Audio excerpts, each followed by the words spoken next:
Beyond the Black River by Robert E. Howard. 5. The Children of Jebel Sag. Which way is the river? Balthus was confused. We don't dare try for the river now, grunted Conan. The woods between the village and the river are swarming with warriors. Come on. We'll head in the last direction they'll expect us to go, west. Looking back as they entered the thick growth, Balthus beheld the wall dotted with black heads as the savages peered over. The Picts were bewildered.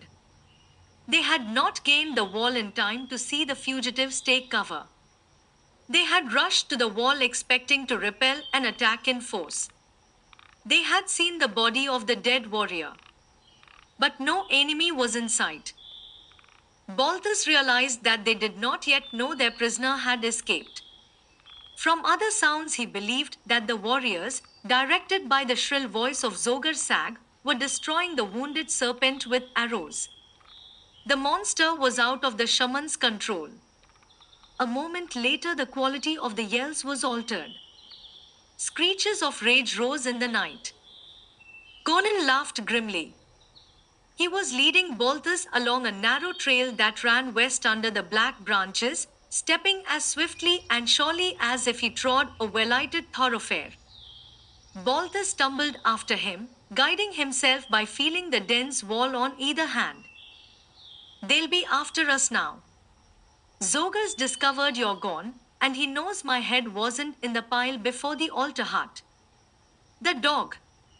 If I'd had another spear, I'd have thrown it through him before I struck the snake. Keep to the trail. They can't track us by torchlight, and there are a score of paths leading from the village. They'll follow those leading to the river first, throw a cordon of warriors for miles along the bank, expecting us to try to break through. We won't take to the woods until we have to.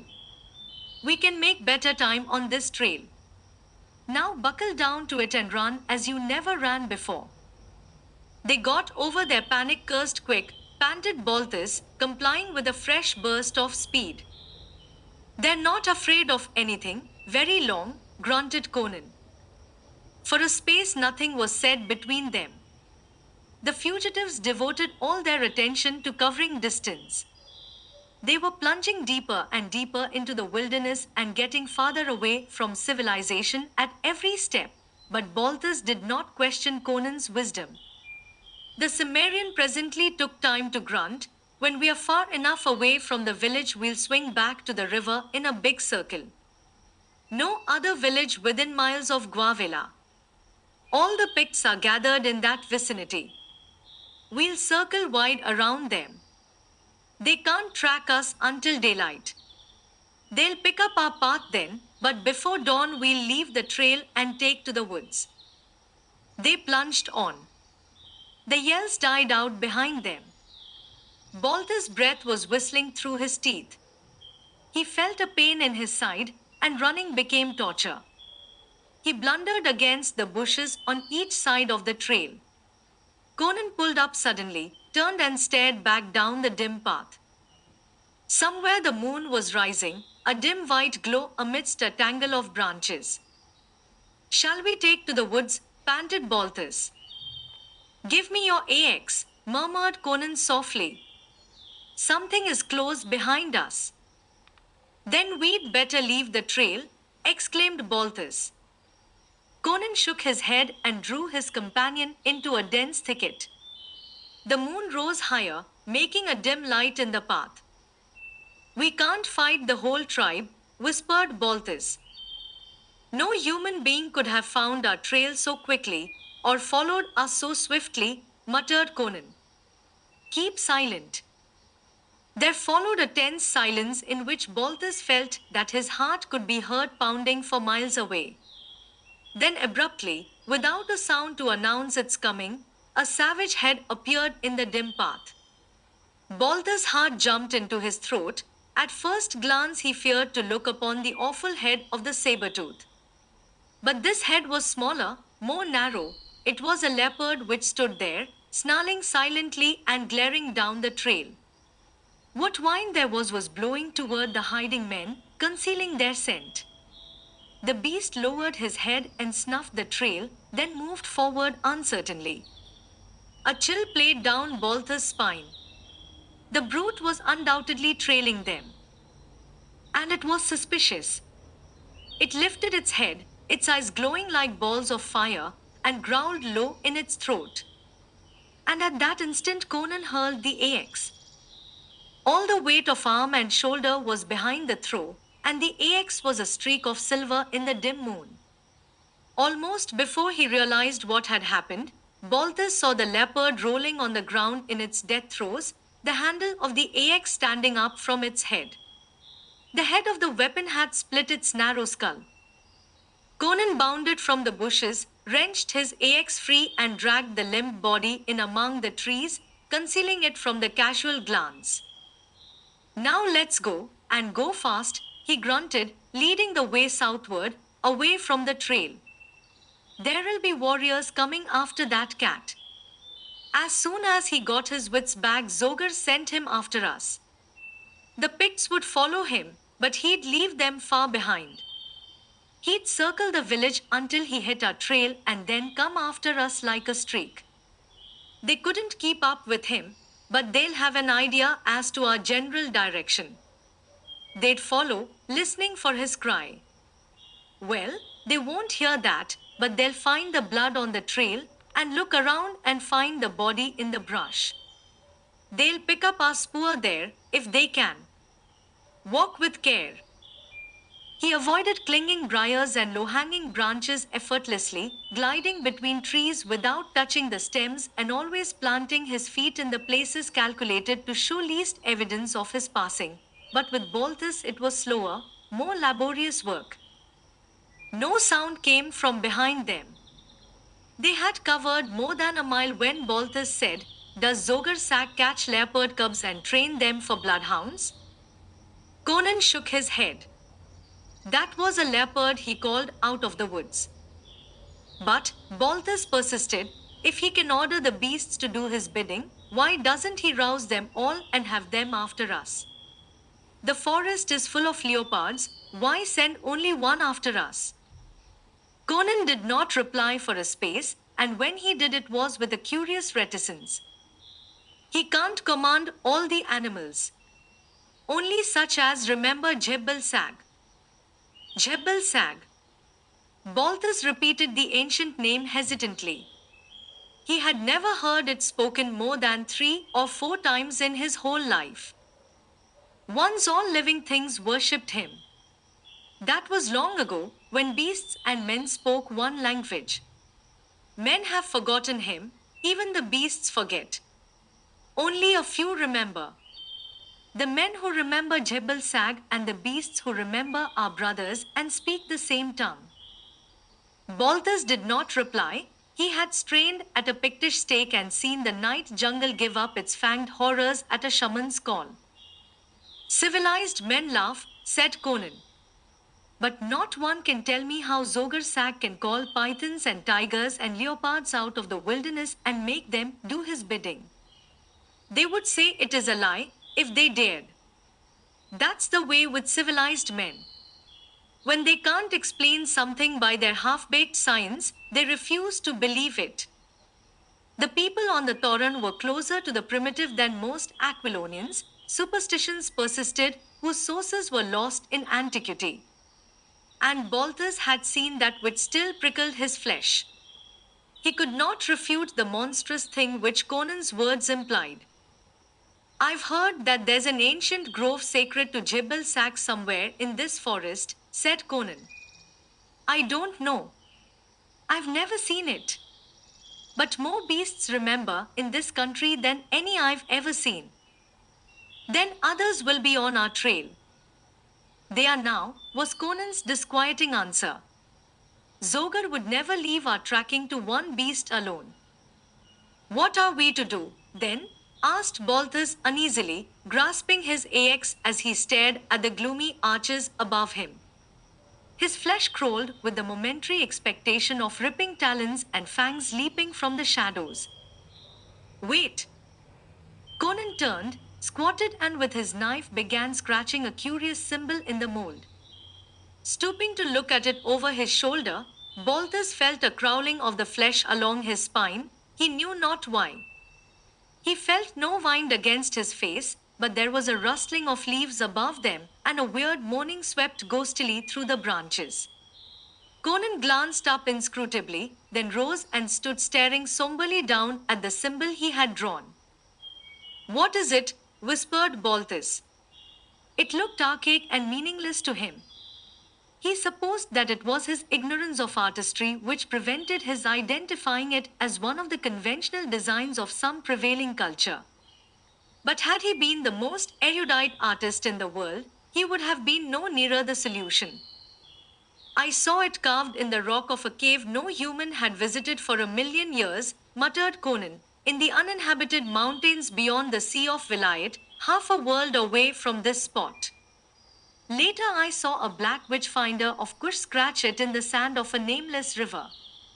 He told me part of its meaning: it's sacred to Jebel Sag and the creatures which worship him. Watch." They drew back among the dense foliage some yards away and waited in tense silence. To the east drums muttered, and somewhere to north and west other drums answered. Balthus shivered, though he knew long miles of black forest separated him from the grim beaters of those drums whose dull pulsing was a sinister overture that set the dark stage for bloody drama. Balthus found himself holding his breath. Then, with a slight shaking of the leaves, the bushes parted and a magnificent panther came into view. The moonlight dappling through the leaves shone on its glossy coat, rippling with the play of the great muscles beneath it. With its head held low, it glided toward them. It was smelling out their trail. Then it halted as if frozen, its muzzle almost touching the symbol cut in the mold. For a long space it crouched motionless. It flattened its long body and laid its head on the ground before the mark. And Balthus felt the short hairs stir on his scalp. For the attitude of the great carnivore was one of awe and adoration. Then the panther rose and backed away carefully, belly almost to the ground. With his hindquarters among the bushes he wheeled as if in sudden panic and was gone like a flash of dappled light. Balthus mopped his brow with a trembling hand and glanced at Conan. The barbarian's eyes were smoldering with fires that never lit the eyes of men bred to the ideas of civilization. In that instant he was all wild and had forgotten the man at his side. In his burning gaze Balthus glimpsed and vaguely recognized pristine images and half-embodied memories, shadows from life's dawn, forgotten and repudiated by sophisticated races, ancient, primeval phantasms unnamed and nameless. Then the deeper fires were masked and Conan was silently leading the way deeper into the forest. "We've no more to fear from the beasts," he said after a while, "but we've left a sign for men to read. They won't follow our trail very easily, and until they find that symbol they won't know for sure we've turned south. Even then it won't be easy to smell us out without the beasts to aid them. But the woods south of the trail will be full of warriors looking for us. If we keep moving after daylight, we'll be sure to run into some of them. As soon as we find a good place, we'll hide and wait until another night to swing back and make the river. We've got to warn Valinus, but it won't help him any if we get ourselves killed." Warn Valinus? Hell, the woods along the river are swarming with Picts. That's why they got us. Zogar's brewing war magic, no mere raid this time. He's done something no Pict has done in my memory, united as many as 15 or 16 clans. His magic did it. They'll follow a wizard farther than they will a war chief. You saw the mob in the village, and there were hundreds hiding along the river bank that you didn't see. More coming from the farther villages. He'll have at least 3,000 fighting men. I lay in the bushes and heard their talk as they went past. They mean to attack the fort when, I don't know, but Jogar doesn't dare delay long. He's gathered them and whipped them into a frenzy. If he doesn't lead them into battle quickly, they'll fall to quarreling with one another. They're like blood-mad tigers. I don't know whether they can take the fort or not. Anyway, we've got to get back across the river and give the warning. The settlers on the Velitrium road must either get into the fort or back to Velitrium. While the Picts are besieging the fort, war parties will range the road far to the east, might even cross Thunder River and raid the thickly settled country behind Velitrium. As he talked, he was leading the way deeper and deeper into the ancient wilderness. Presently, he grunted with satisfaction. They had reached a spot where the underbrush was more scattered, and an outcropping of stone was visible, wandering off southward. Balthus felt more secure as they followed it. Not even a Pict could trail them over naked rock.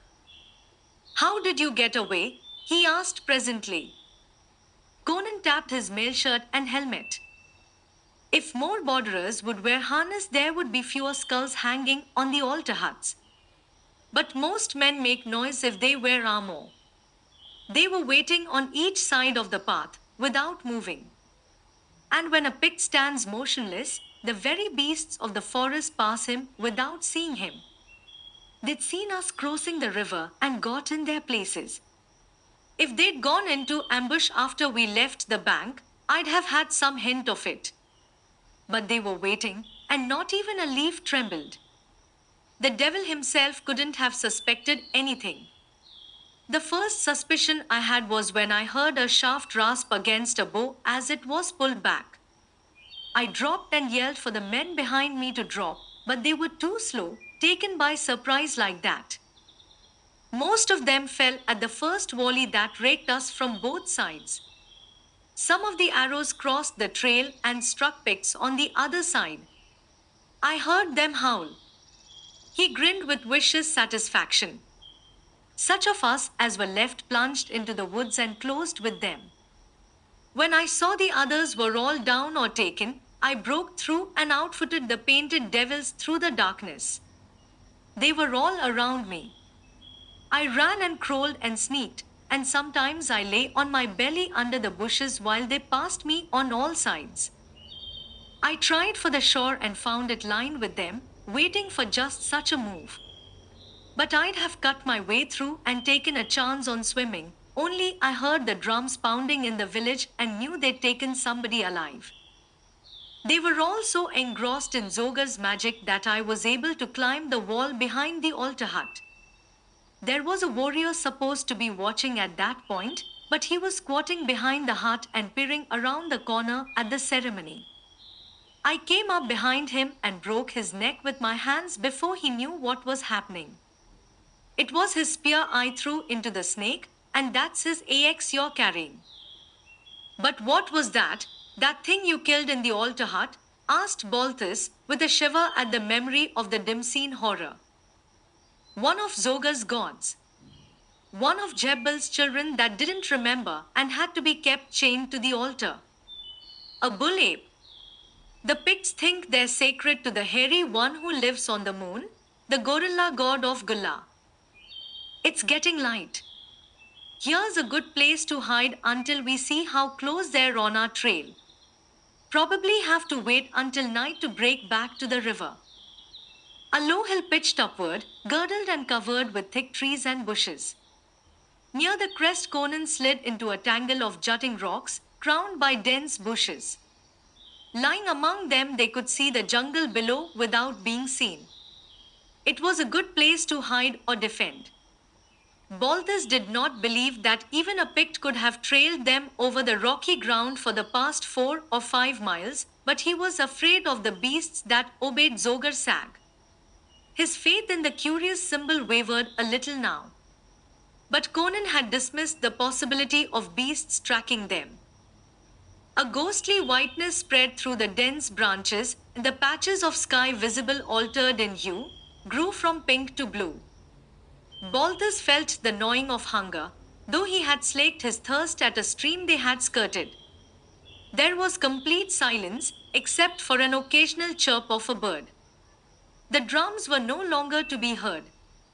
Balthus' thoughts reverted to the grim scene before the altar hut. Those were ostrich plumes Zogar Sag wore, he said. I've seen them on the helmets of knights who rode from the east to visit the barons of the marches. There are no ostriches in this forest, are there? They came from Kush, answered Conan. West of here, many marches, lies the seashore. Ships from Jingara occasionally come and trade weapons and ornaments and wine to the coastal tribes for skins and copper ore and gold dust. Sometimes they trade ostrich plumes they got from the Stygians, who in turn got them from the black tribes of Kush, which lies south of Stygia. The Pictish shamans place great store by them. But there's much risk in such trade. The Picts are too likely to try to seize the ship. And the coast is dangerous to ships. I've sailed along it when I was with the pirates of the Barachan Isles, which lie southwest of Jingara. Balthus looked at his companion with admiration. I knew you hadn't spent your life on this frontier. You've mentioned several far places. You've traveled widely. I've roamed far, farther than any other man of my race ever wandered. I've seen all the great cities of the Hyborians, the Shemites, the Stygians, and the Hyrcanians. I've roamed in the unknown countries south of the black kingdoms of Kush and east of the Sea of Vilayet. I've been a mercenary captain, a corsair, a Cossack, a penniless vagabond, a general, hell, I've been everything except a king, and I may be that, before I die. The fancy pleased him, and he grinned hardly. Then he shrugged his shoulders and stretched his mighty figure on the rocks. This is as good life as any. I don't know how long I'll stay on the frontier, a week, a month, a year. I have a roving foot. But it's as well on the border as anywhere. Balthus set himself to watch the forest below them. Momentarily he expected to see fierce painted faces thrust through the leaves. But as the hours passed, no stealthy footfall disturbed the brooding quiet. Balthus believed the Picts had missed their trail and given up the chase. Conan grew restless. We should have sighted parties scouring the woods for us. If they've quit the chase, it's because they're after bigger game. They may be gathering to cross the river and storm the fort. Would they come this far south if they lost the trail? They've lost the trail, all right, otherwise they'd have been on our necks before now. Under ordinary circumstances, they'd scour the woods for miles in every direction. Some of them should have passed within sight of this hill. They must be preparing to cross the river. We've got to take a chance and make for the river. Creeping down the rocks, Balthus felt his flesh crawl between his shoulders as he momentarily expected a withering blast of arrows from the green masses about them. He feared that the Picts had discovered them and were lying about in ambush. But Conan was convinced no enemies were near, and the Cimmerian was right. We are miles to the south of the village, grunted Conan. We'll hit straight through for the river. I don't know how far down the river they've spread. We'll hope to hit it below them. With haste that seemed reckless to Balthus, they hurried eastward. The woods seemed empty of life. Conan believed that all the Picts were gathered in the vicinity of Guavela, if indeed they had not already crossed the river. He did not believe they would cross in the daytime, however. Some woodsman would be sure to see them and give the alarm. They'll cross above and below the fort, out of sight of the sentries. Then others will get in canoes and make straight across for the river wall. As soon as they attack, those hidden in the woods on the east shore will assail the fort from the other sides. They've tried that before and got the guts shot and hacked out of them. But this time they've got enough men to make a real onslaught of it. They pushed on without pausing, though Balthus gazed longingly at the squirrels flitting among the branches, which he could have brought down with a cast of his axe. With a sigh he drew up his broad belt. The everlasting silence and gloom of the primitive forest was beginning to depress him. He found himself thinking of the open groves and sun-dappled meadows of the Thorin, of the bluff cheer of his father's steep-thatched, diamond-paned house, of the fat cows browsing through the deep, lush grass, and the hearty fellowship of the brawny, bare-armed plowmen and herdsmen. He felt lonely, in spite of his companion. Conan was as much a part of this wilderness as Balthus was alien to it. The Cimmerian might have spent years among the great cities of the world, he might have walked with the rulers of civilization, he might even achieve his wild whim some day and rule as king of a civilized nation. Stranger things had happened. But he was no less a barbarian. He was concerned only with the naked fundamentals of life. The warm intimacies of small, kindly things, the sentiments and delicious trivialities that make up so much of civilized men's lives were meaningless to him. A wolf was no less a wolf because a whim of chance caused him to run with the watchdogs. Bloodshed and violence and savagery were the natural elements of the life Conan knew. He could not, and would never, understand the little things that are so dear to civilized men and women. The shadows were lengthening when they reached the river and peered through the masking bushes. They could see up and down the river for about a mile each way. The sullen stream lay bare and empty. Conan scowled across at the other shore. "We've got to take another chance here. We've got to swim the river. We don't know whether they've crossed or not. The woods over there may be alive with them. We've got to risk it. We are about 6 miles south of Guavela." He wheeled and ducked as a bowstring twanged. Something like a white flash of light streaked through the bushes. Balthus knew it was an arrow. Then with a tigerish bound Conan was through the bushes. Balthus caught the gleam of steel as he whirled his sword, and heard a death scream. The next instant he had broken through the bushes after the Cimmerian. A Pict with a shattered skull lay face down on the ground, his fingers spasmodically clawing at the grass. Half a dozen others were swarming about Conan, swords and axes lifted. They had cast away their bows, useless at such deadly close quarters. Their lower jaws were painted white, contrasting vividly with their dark faces, and the designs on their muscular breasts differed from any Balthus had ever seen. One of them hurled his axe at Balthus and rushed after it with lifted knife. Balthus ducked and then caught the wrist that drove the knife licking at his throat. They went to the ground together, rolling over and over.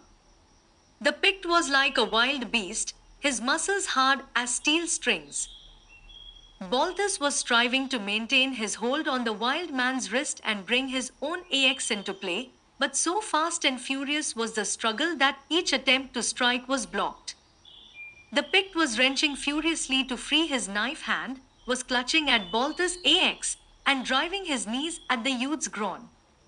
Suddenly he attempted to shift his knife to his free hand, and in that instant Balthus, struggling up on one knee, split the painted head with a desperate blow of his axe. He sprang up and glared wildly about for his companion, expecting to see him overwhelmed by numbers. Then he realized the full strength and ferocity of the Cimmerian. Conan bestrode 2 of his attackers, shorn half asunder by that terrible broadsword. As Balthus looked, he saw the Cimmerian beat down a thrusting short sword, avoid the stroke of an axe with a cat-like sidewise spring which brought him within arm's length of a squat savage stooping for a bow. Before the Pict could straighten, the red sword flailed down and clove him from shoulder to mid-breastbone, where the blade stuck. The remaining warriors rushed in, one from either side. Balthus hurled his axe with an accuracy that reduced the attackers to 1, and Conan, abandoning his efforts to free his sword, wheeled and met the remaining Pict with his bare hands. The stocky warrior, a head shorter than his tall enemy, leaped in, striking with his axe, at the same time stabbing murderously with his knife. The knife broke on the Cimmerian's mail, and the axe checked in midair as Conan's fingers locked like iron on the descending arm. A bone snapped loudly, and Balthus saw the picked wince and falter. The next instant he was swept off his feet, lifted high above the Cimmerian's head. He writhed in midair for an instant, kicking and thrashing, and then was dashed headlong to the earth with such force that he rebounded and then lay still, his limp posture telling of splintered limbs and a broken spine. Come on! Conan wrenched his sword free and snatched up an axe. Grab a bow and a handful of arrows, and hurry. We've got to trust to our heels again. That yell was heard. They'll be here in no time. If we tried to swim now, they'd feather us with arrows before we reached midstream. 6 red axes of the border.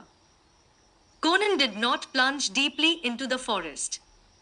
A few hundred yards from the river, he altered his slanting course and ran parallel with it. Balthus recognized a grim determination not to be hunted away from the river which they must cross if they were to warn the men in the fort. Behind them rose more loudly the yells of the forest men. Balthus believed the Picts had reached the glade where the bodies of the slain men lay. Then further yells seemed to indicate that the savages were streaming into the woods in pursuit. They had left a trail any Pict could follow. Conan increased his speed, and Balthus grimly set his teeth and kept on his heels, though he felt he might collapse any time. It seemed centuries since he had eaten last. He kept going more by an effort of will than anything else. His blood was pounding so furiously in his eardrums that he was not aware when the yells died out behind them. Conan halted suddenly. Balthus leaned against a tree and panted. They've quit, grunted the Cimmerian, scowling. Sneaking up on us, gasped Balthus. Conan shook his head. A short chase like this they'd yell every step of the way. No. They've gone back.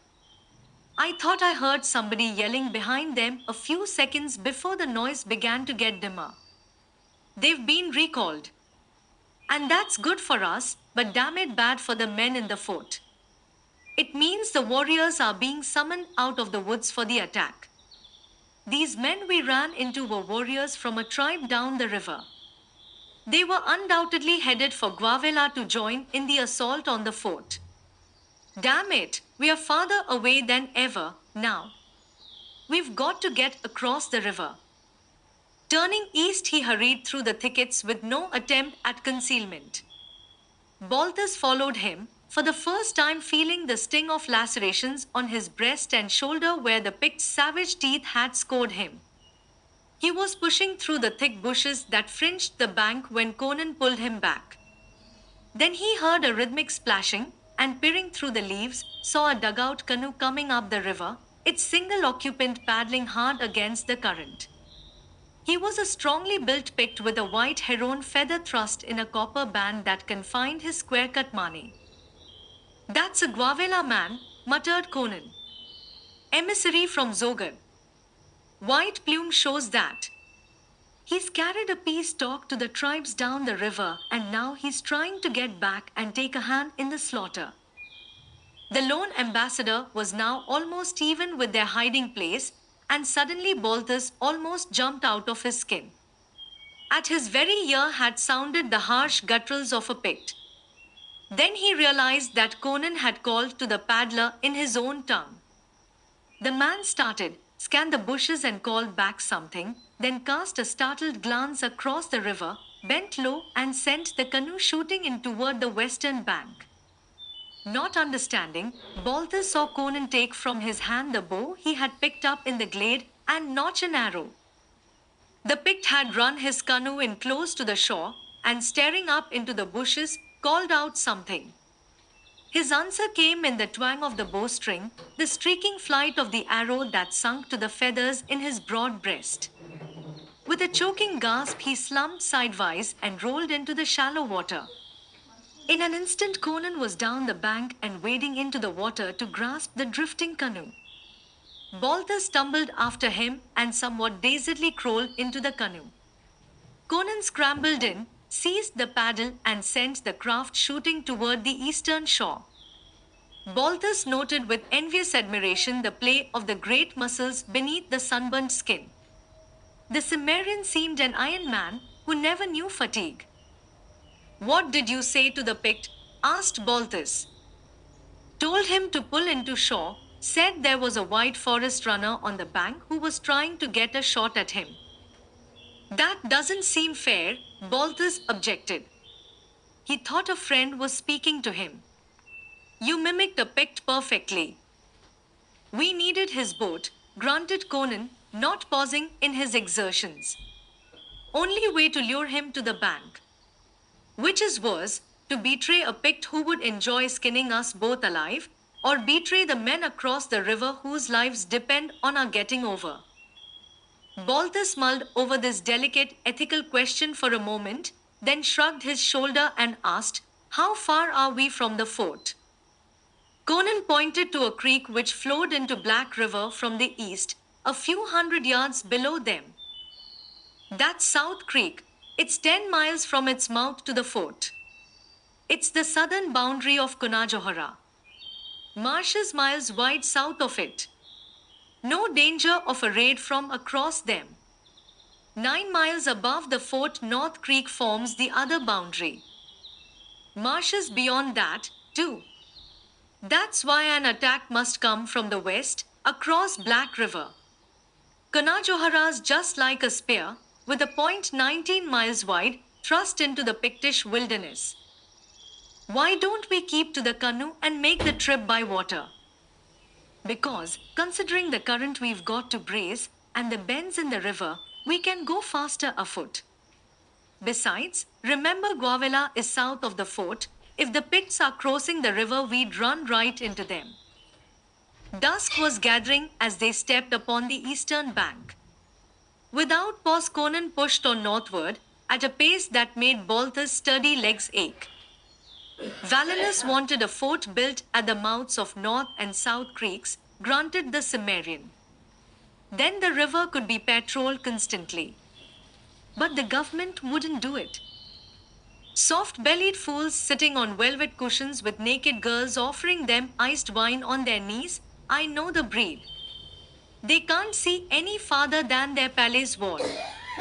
Diplomacy, hell. They'd fight Picts with theories of territorial expansion. Valinus and men like him have to obey the orders of a set of damned fools.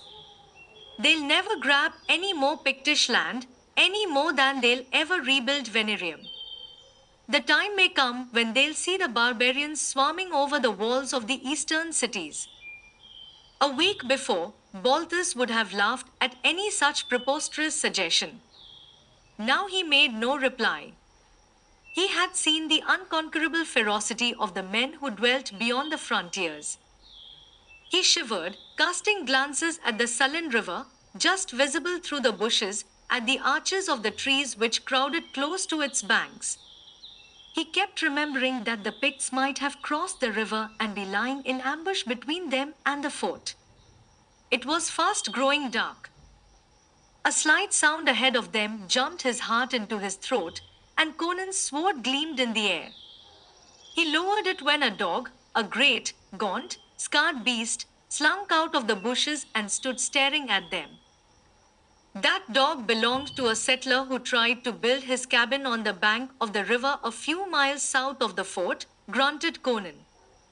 The Picts slipped over and killed him, of course, and burned his cabin. We found him dead among the embers, and the dog lying senseless among 3 Picts he'd killed. He was almost cut to pieces. We took him to the fort and dressed his wounds, but after he recovered he took to the woods and turned wild. What now, Slasher? Are you hunting the men who killed your master?" The massive head swung from side to side and the eyes glowed greenly. He did not growl or bark. Silently as a phantom he slid in behind them.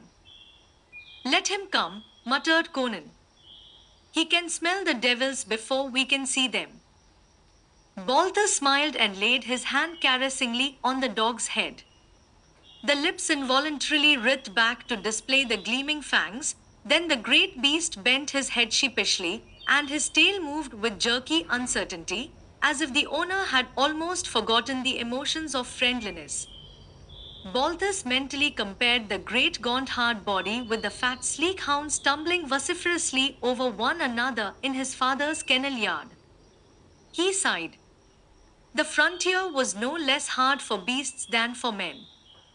This dog had almost forgotten the meaning of kindness and friendliness. Slasher glided ahead, and Conan let him take the lead. The last tinge of dusk faded into stark darkness. The miles fell away under their steady feet. Slasher seemed voiceless. Suddenly he halted, tense, ears lifted. An instant later the men heard it, a demoniac yelling up the river ahead of them, faint as a whisper. Conan swore like a madman. They've attacked the fort.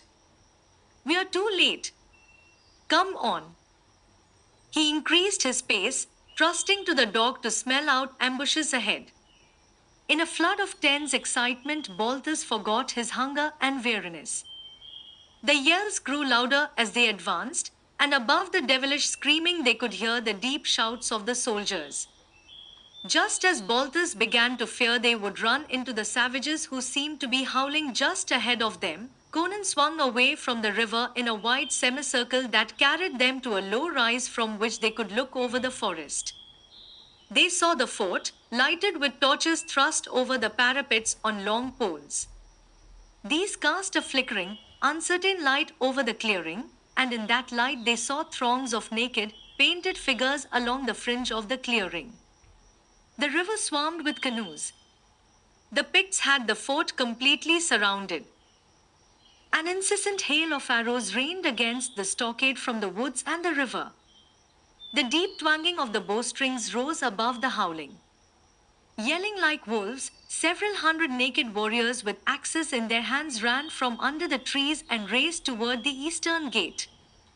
They were within 150 yards of their objective when a withering blast of arrows from the wall littered the ground with corpses and sent the survivors fleeing back to the trees. The men in the canoes rushed their boats toward the river wall and were met by another shower of clothyard shafts and a volley from the small ballistas mounted on towers on that side of the stockade. Stones and logs whirled through the air and splintered and sunk half a dozen canoes, killing their occupants, and the other boats drew back out of range. A deep roar of triumph rose from the walls of the fort, answered by bestial howling from all quarters. "Shall we try to break through?" asked Balthus, trembling with eagerness. Conan shook his head. He stood with his arms folded, his head slightly bent, a somber and brooding figure. "The fort's doomed. The Picts are blood mad and won't stop until they're all killed. And there are too many of them for the men in the fort to kill. We couldn't break through, and if we did, we could do nothing but die with valiance. There's nothing we can do but save our own hides, then. Yes. We've got to warn the settlers. Do you know why the Picts are not trying to burn the fort with fire arrows?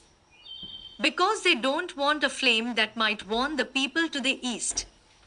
They plan to stamp out the fort and then sweep east before anyone knows of its fall. They may cross Thunder River and take Velitrium before the people know what's happened. At least they'll destroy every living thing between the fort and Thunder River. We've failed to warn the fort, and I see now it would have done no good if we had succeeded. The fort's too poorly manned. A few more charges and the Picts will be over the walls and breaking down the gates. But we can start the settlers toward Velitrium. Come on. We are outside the circle the Picts have thrown around the fort. We'll keep clear of it." They swung out in a wide arc, hearing the rising and falling of the volume of the yells, marking each charge and ripples. The men in the fort were holding their own, but the shrieks of the Picts did not diminish in savagery.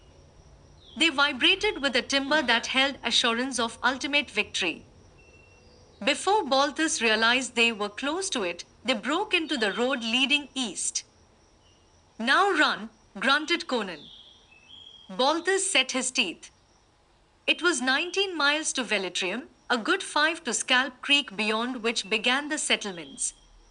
It seemed to the Aquilonian that they had been fighting and running for centuries. But the nervous excitement that rioted through his blood stimulated him to Herculean efforts. Slasher ran ahead of them, his head to the ground, snarling low, the first sound they had heard from him. Picts ahead of us, snarled Conan, dropping to one knee and scanning the ground in the starlight. He shook his head, baffled. I can't tell how many. Probably only a small party.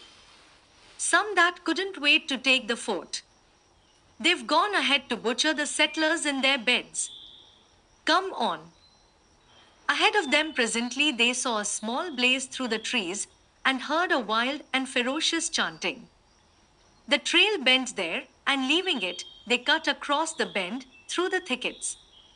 A few moments later they were looking on a hideous sight. An ox wain stood in the road piled with meager household furnishings. It was burning, the oxen lay near with their throats cut.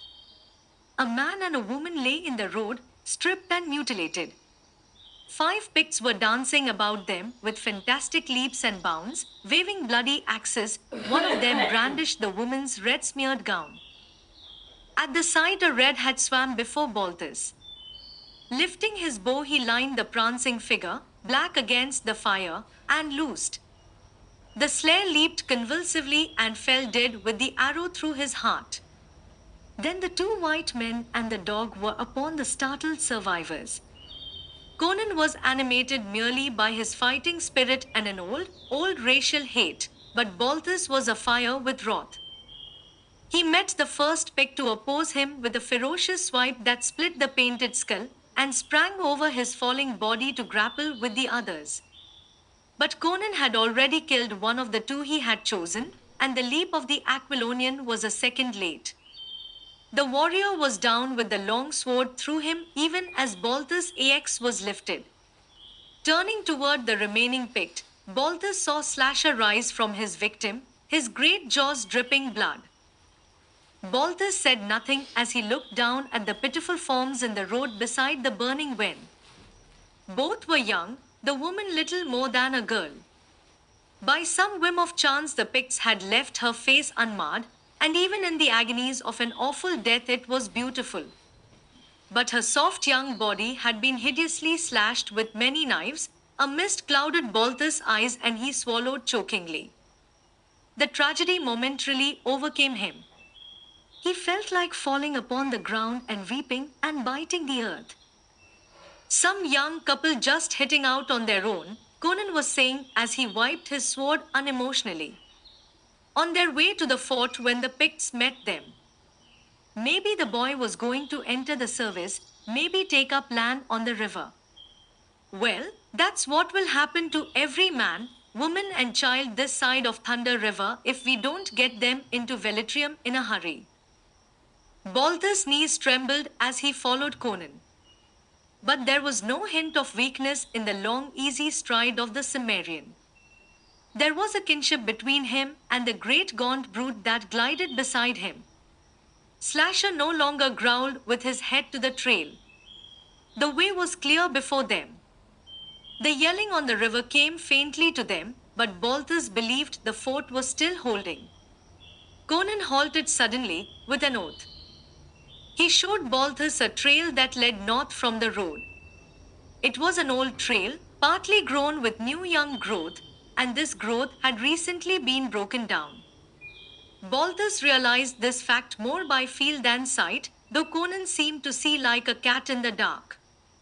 The Cimmerian showed him where broad wagon tracks turned off the main trail, deeply indented in the forest mold. Settlers going to the licks after salt, he grunted. They're at the edges of the marsh, about 9 miles from here. Blast it. They'll be cut off and butchered to a man.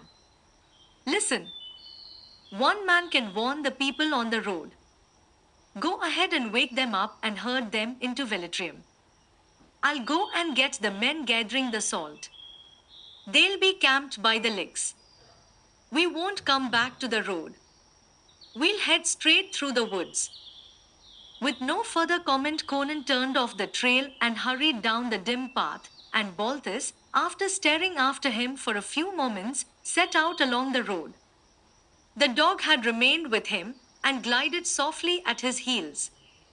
When Balthus had gone a few rods, he heard the animal growl. Whirling, he glared back the way he had come and was startled to see a vague ghostly glow vanishing into the forest in the direction Conan had taken. Slasher rumbled deep in his throat, his hackles stiff and his eyes balls of green fire. Balthus remembered the grim apparition that had taken the head of the merchant Tiberias not far from that spot, and he hesitated. The thing must be following Conan. But the giant Cimmerian had repeatedly demonstrated his ability to take care of himself, and Balthus felt his duty lay toward the helpless settlers who slumbered in the path of the Red Hurricane. The horror of the fiery phantom was overshadowed by the horror of those limb-violated bodies beside the burning ox wen. He hurried down the road, crossed Scalp Creek and came in sight of the first settler's cabin, a long, low structure of AX-hewn logs. In an instant he was pounding on the door. A sleepy voice inquired his pleasure. "Get up. The Picts are over the river." That brought instant response. A low cry echoed his words, and then the door was thrown open by a woman in a scanty shift. Her hair hung over her bare shoulders in disorder. She held a candle in one hand and an AX in the other. Her face was colorless, her eyes wide with terror. "Come in," she begged. "We'll hold the cabin." "No. We must make for Velitrium. The fort can't hold them back. It may have fallen already. Don't stop to dress. Get your children and come on." "But my man's gone with the others after salt," she wailed, wringing her hands. Behind her peered 3 tousled youngsters, blinking and bewildered. "Conan's gone after them. He'll fetch them through safe. We must hurry up the road to warn the other cabins." Relief flooded her countenance. "Mithra be thanked," she cried. "If the Cimmerian's gone after them, they're safe if mortal man can save them." In a whirlwind of activity, she snatched up the smallest child and herded the others through the door ahead of her. Balthus took the candle and ground it out under his heel. He listened an instant. No sound came up the dark road. "Have you got a horse?" "In the stable," she groaned. "Oh, hurry."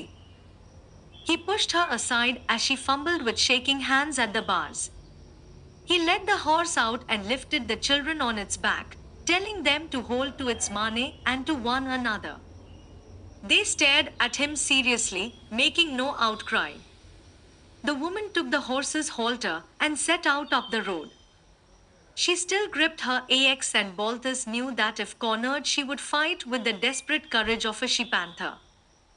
He held behind, listening. He was oppressed by the belief that the fort had been stormed and taken, that the dark-skinned hordes were already streaming up the road toward Velitrium, drunken on slaughter and mad for blood. They would come with the speed of starving wolves. Presently they saw another cabin looming ahead. The woman started to shriek a warning, but Balthus stopped her. He hurried to the door and knocked. A woman's voice answered him. He repeated his warning, and soon the cabin disgorged its occupants, an old woman, 2 young women and 4 children. Like the other woman's husband, their men had gone to the salt licks the day before, unsuspecting of any danger. One of the young women seemed dazed, the other prone to hysteria.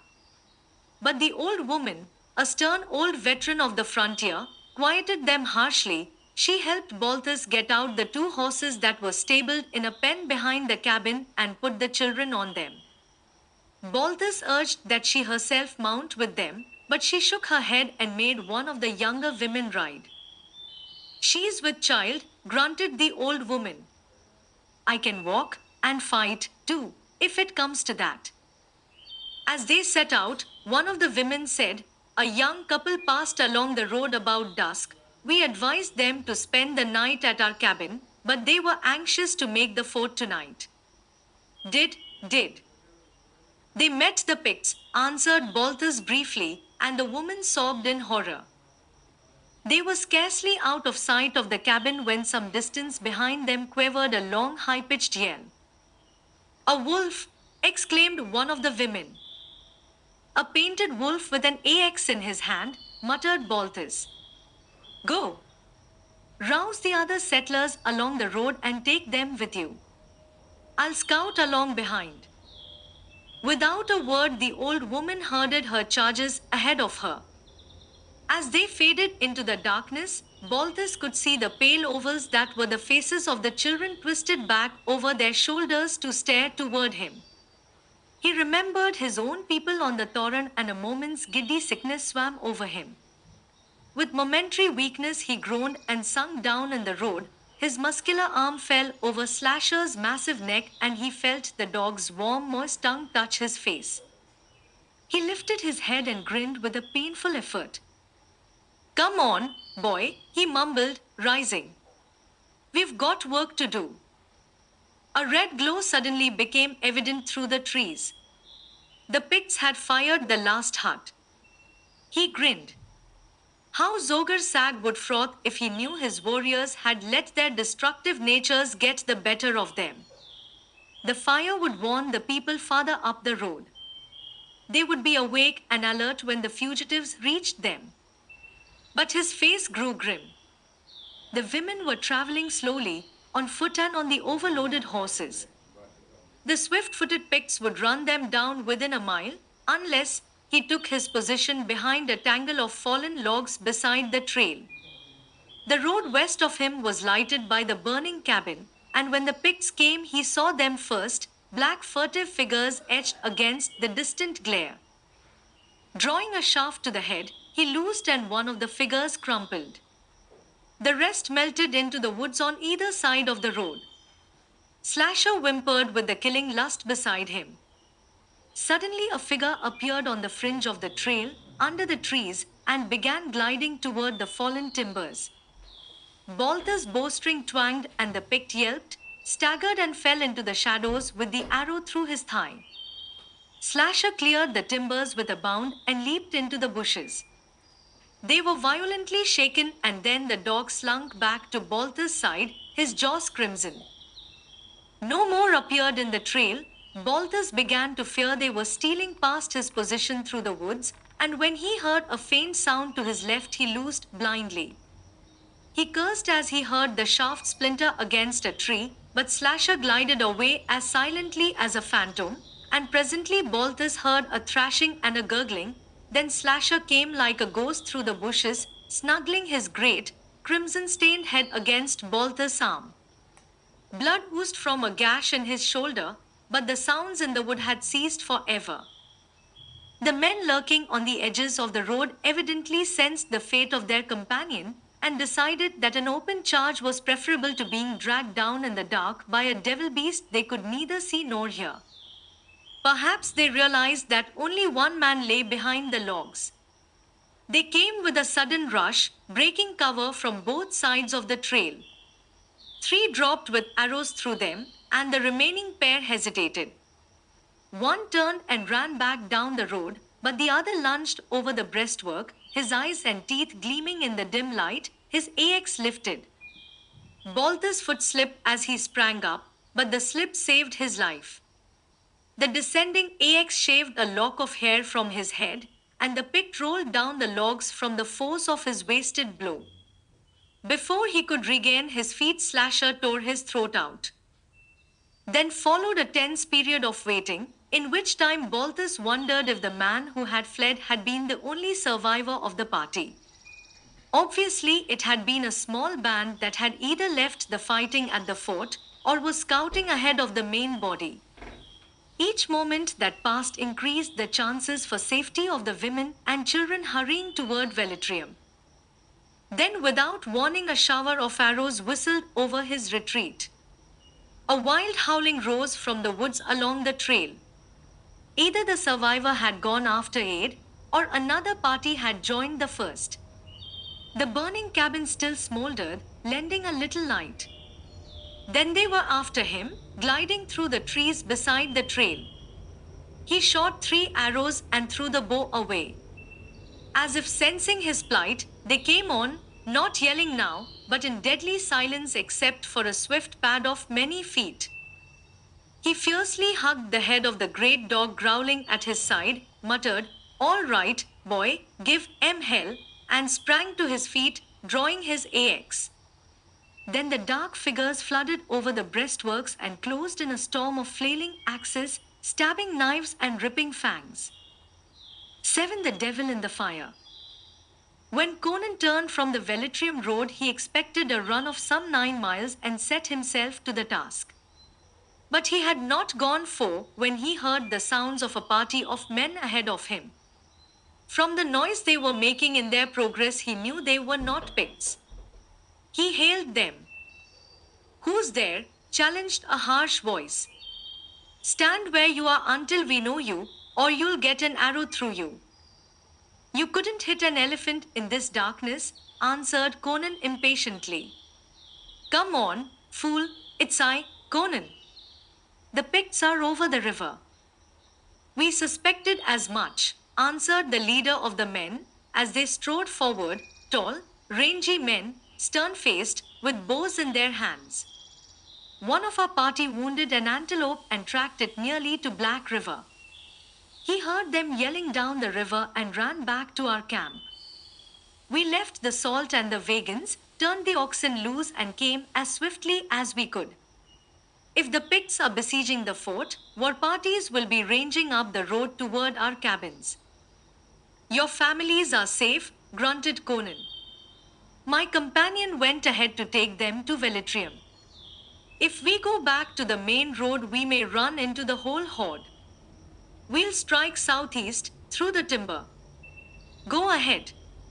I'll scout behind." A few moments later, the whole band was hurrying southeastward. Conan followed more slowly, keeping just within earshot. He cursed the noise they were making, that many Picts or Cimmerians would have moved through the woods with no more noise than the wind makes as it blows through the black branches. He had just crossed a small glade when he wheeled, answering the conviction of his primitive instincts that he was being followed. Standing motionless among the bushes, he heard the sounds of the retreating settlers fade away. Then a voice called faintly back along the way he had come, "Conan! Conan! Wait for me, Conan!" "Balthus," he swore bewilderedly. Cautiously he called, "Here I am." "Wait for me, Conan," the voice came more distinctly. Conan moved out of the shadows, scowling. "What the devil are you doing here, Crom?" He half crouched, the flesh prickling along his spine. It was not Balthus who was emerging from the other side of the glade. A weird glow burned through the trees. It moved toward him, shimmering weirdly, a green witchfire that moved with purpose and intent. It halted some feet away, and Conan glared at it, trying to distinguish its fire-misted outlines.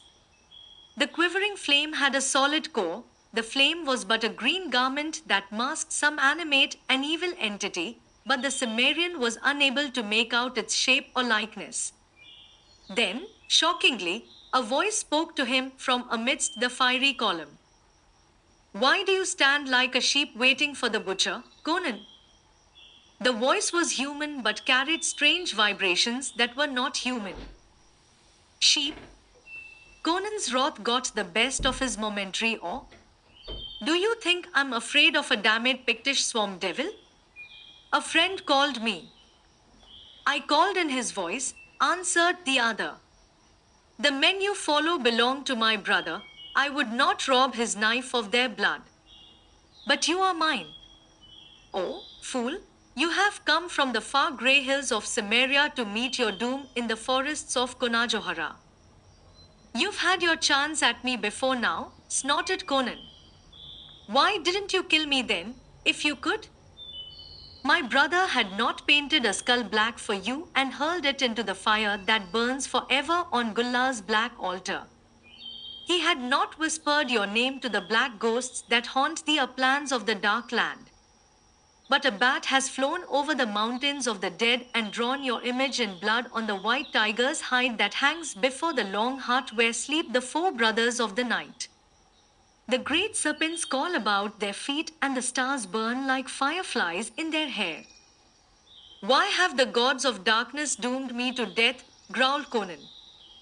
Something, a hand, foot or talon, he could not tell which, thrust out from the fire and marked swiftly on the mold.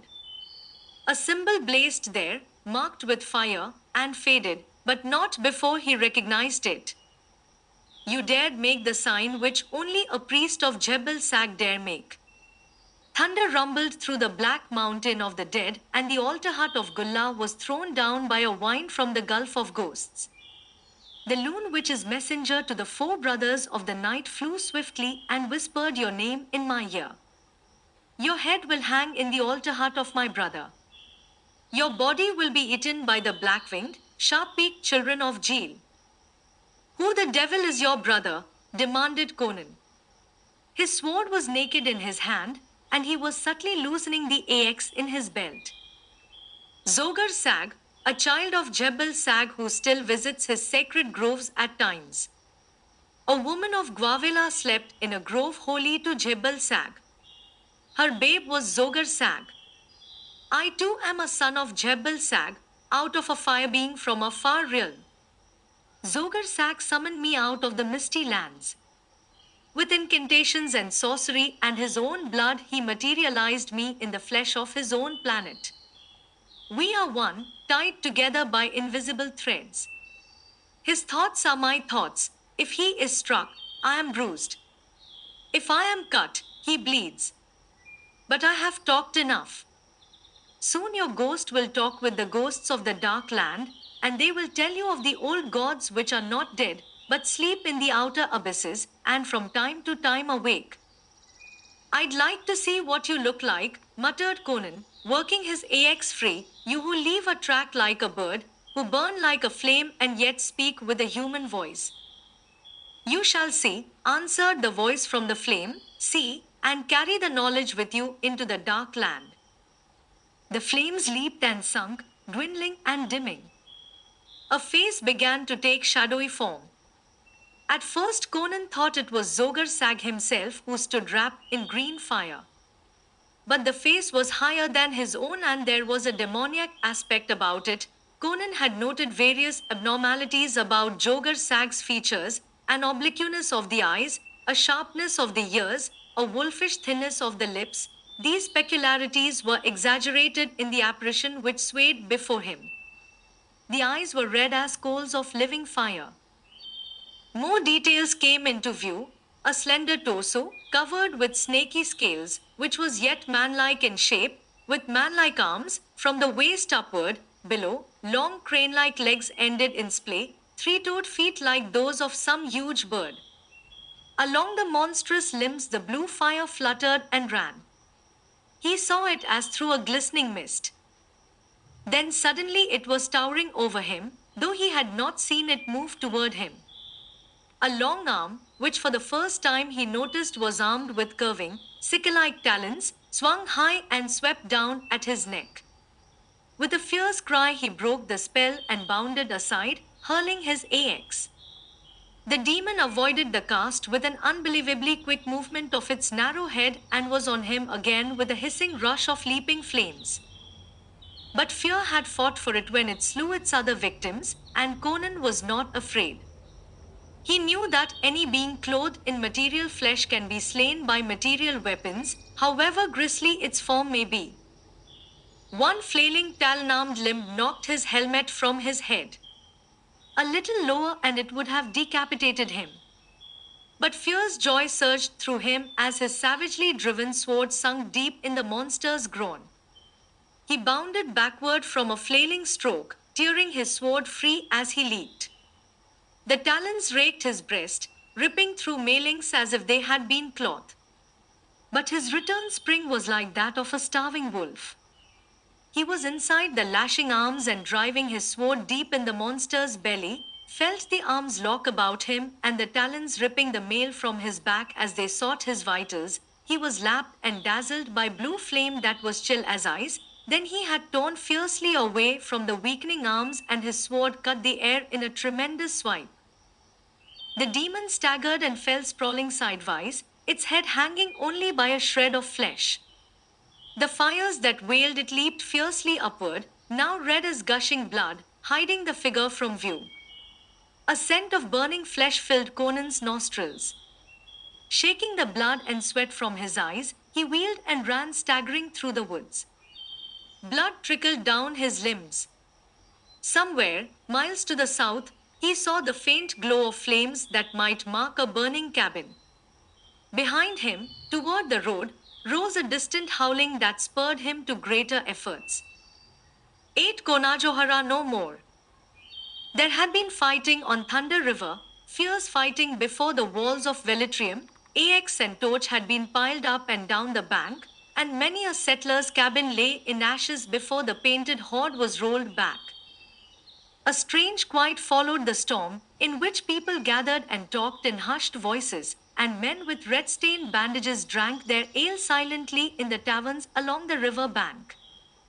There, to Conan the Cimmerian, moodily quaffing from a great wine-glass, came a gaunt forester with a bandage about his head and his arm in a sling. He was the one survivor of Fort Tuslin. You went with the soldiers to the ruins of the fort. Conan nodded. I wasn't able, murmured the other. There was no fighting. The Picts had fallen back across the Black River. Something must have broken their nerve, though only the devil who made them knows what. The woodsman glanced at his bandaged arm and sighed. They say there were no bodies worth disposing of. Conan shook his head. Ashes. The Picts had piled them in the fort and set fire to the fort before they crossed the river. Their own dead and the men of Valinus. Valinus was killed among the last, in the hand-to-hand fighting when they broke the barriers. They tried to take him alive, but he made them kill him. They took 10 of the rest of us prisoners when we were so weak from fighting we could fight no more. They butchered 9 of us then and there. It was when Zogar Sag died that I got my chance to break free and run for it. Zogar Sag's dead, ejaculated Conan. I saw him die. That's why the Picts didn't press the fight against Velitrium as fiercely as they did against the fort. It was strange. He took no wounds in battle. He was dancing among the slain, waving an axe with which he'd just brained the last of my comrades. He came at me, howling like a wolf, and then he staggered and dropped the axe, and began to reel in a circle screaming as I never heard a man or beast scream before. He fell between me and the fire they'd built to roast me, gagging and frothing at the mouth, and all at once he went rigid and the Picts shouted that he was dead. It was during the confusion that I slipped my cords and ran for the woods.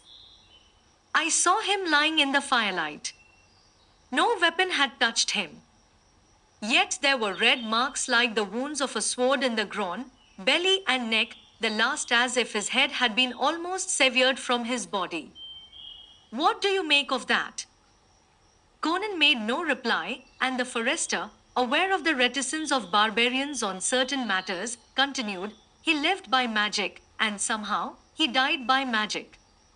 It was the mystery of his death that took the heart out of the Picts. Not a man who saw it was in the fighting before Velitrium. They hurried back across Black River. Those that struck Thunder River were warriors who had come on before Zogar Sag died. They were not enough to take the city by themselves. I came along the road, behind their main force, and I know none followed me from the fort. I sneaked through their lines and got into the town. You brought the settlers through all right, but their women and children got into Velitrium just ahead of those painted devils. If the youth Balthus and old Slasher hadn't held them up a while, they'd have butchered every woman and child in Conajohara. I passed the place where Balthus and the dog made their last stand. They were lying amid a heap of dead pigs. I counted 7, brained by his axe, or disemboweled by the dog's fangs, and there were others in the road with arrows sticking in them. Gods, what a fight that must have been! He was a man, said Conan. I drink to his shade, and to the shade of the dog, who knew no fear. He quaffed part of the wine, then emptied the rest upon the floor, with a curious heathen gesture, and smashed the goblet. The heads of 10 Picts shall pay for his, and 7 heads for the dog, who was a better warrior than many a man. And the forester, staring into the moody, smoldering blue eyes, knew the barbaric oath would be kept. They'll not rebuild the fort. No, Conajohara is lost to Aquilonia. The frontier has been pushed back. Thunder River will be the new border. The woodsman sighed and stared at his calloused hand, worn from contact with axe haft and sword hilt. Conan reached his long arm for the wine jug. The forester stared at him, comparing him with the men about them, the men who had died along the lost river, comparing him with those other wild men over that river. Conan did not seem aware of his gaze. Barbarism is the natural state of mankind, the borderer said, still staring somberly at the Cimmerian. Civilization is unnatural. It is a whim of circumstance. And barbarism must always ultimately triumph.